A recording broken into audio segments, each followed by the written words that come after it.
Today I have one goal. Find this vintage gold mirror so I can recreate these dreamy mirror pictures outside. I'm parked in front of the thrift store now, ready to go in and see if I can find the perfect mirror for this shoot. These frames are exactly what I was picturing, but unfortunately they're not mirrors. I could try to make a frame around this one, but it is pretty small, so let's keep looking. This one could actually work. Someone did spray paint it black, which looks terrible, but I think we can fix that. I'm gonna go get some spray paint now and some, I don't know. I forget the English word. Schuurpapier, like the paper. Oh. I think this is the perfect gold. I love the pattern on the mirror, and once I spray paint it gold, you'll be able to see it a lot better.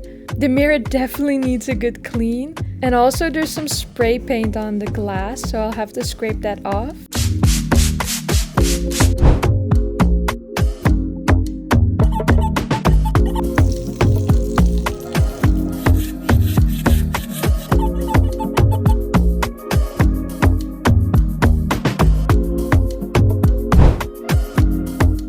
I came to my dad's house to use the garage for spray painting, but of course he took over and ended up spraying the whole frame himself. I just added the final touches. And I really like that you can slightly see the black still underneath. It definitely gives it more of a vintage gold vibe that I was going for, and I think it'll capture it perfectly in the pictures. My dad also said we didn't need to cover the mirror, just use soap, so I guess I'll find out later if that actually worked.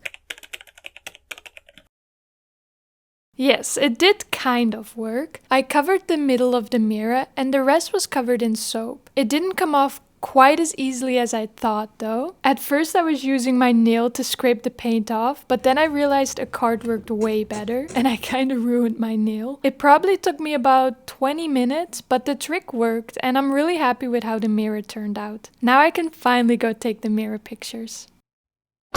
I decided to try two different locations. The first one was this field with tall dry grass and mountains in the background. I liked how everything blended together and the mirror almost became like a little portal in the middle of it.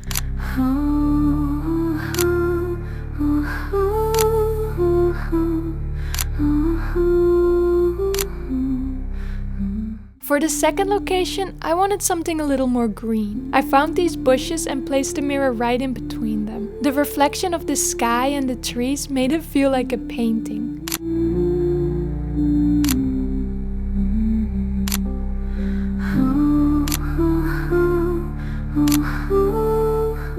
Honestly, I'm really happy with how the pictures turned out.